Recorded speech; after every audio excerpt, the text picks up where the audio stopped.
Hello everyone, Ryan here. I'm going to show you some of the tips and tricks when using the Subaru keyless entry key fob that comes with the 2020 Outback. Our test vehicle today is the 2020 Subaru Outback Limited XT Edition, of which I'm the owner. I'm going to show you just a few of the tricks and capabilities of the key fob real fast.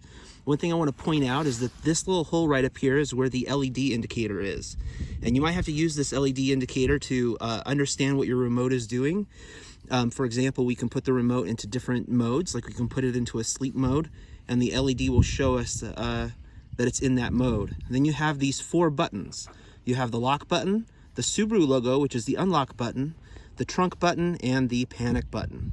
But there's actually a fourth button. If you look on the back, right here, this is the emergency key release button, and it's kind of hard to push, but if you can push it in really hard, it releases the emergency key. The emergency key will only work on one side. You can see that it's not keyed on this side, but it is on this side. So when you insert the key into the driver's side key unlock, if it doesn't unlock, flip it around and try it the other way.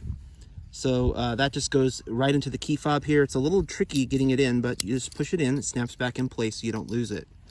The one thing you might want to do, and I'm going to try to do my best to show you on camera here, but in order to, one of the things that happens with the key fob is that it uses a proximity system. There are different antennas around the car. I'm going to show you where a couple places are.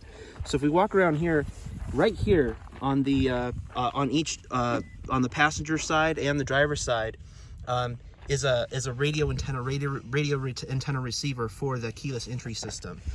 So you want to know that when you're using this this key fob, it needs to be within a certain distance of that antenna, or it won't work. There's also some antennas inside where this key fob can go, and then here on the back, we also have a sensor area for the rear hatch. So you want to make sure that your key fob is within one of those sensor ranges in order for it to work. To open the rear hatch, it's very simple. You press and hold the rear hatch button, this third button right here. That will open the rear hatch. Very straightforward, very easy. And to close it, you just hold it and press it again. Very simple. So you don't even need to get near the car. Of course, you can use the other features seen in the hatch, and we'll make another video on the rear hatch later. To unlock the car, press once. By default, that will unlock the driver's door. Pressing again will unlock all the doors, including, and this is important, it also unlocks the door to the gas fill-up, to your gas cap here. So you want to make sure that your door is unlocked, or you can't get this open. If I shut this, which is you just push on the side here to open it, if I lock the car,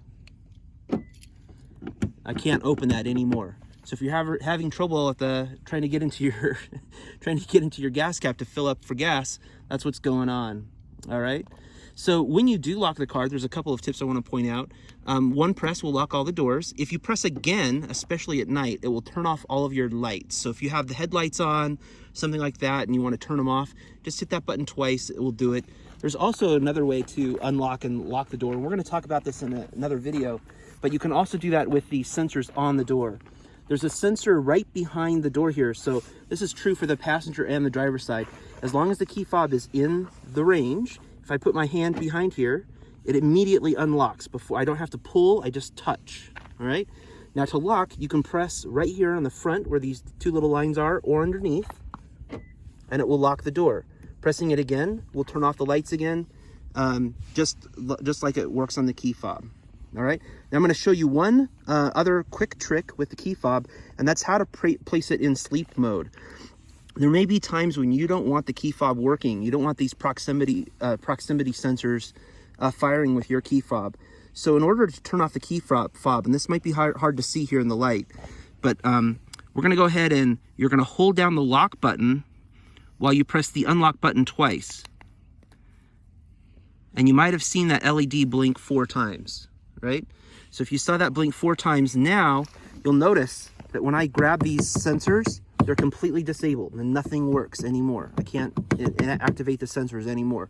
This key fob is completely disabled. This is useful if you want to store the key fob inside your vehicle because you're going to go out somewhere, or you want to not drain the battery, because the key fob will talk to the car while it's awake, and it will drain your battery. So if you're going to be sitting in your car, maybe camping or something like that, you want to put your key fob into sleep mode. To wake it up, it's really easy. You just press any key, and that'll wake up the key fob, and now you'll notice that the sensors are working again. Well, I need to wait a second. There we go. There's a few seconds delay between when you lock or unlock the door with the key fob. But that's it for the key fob. We'll go ahead and make another video on some other features.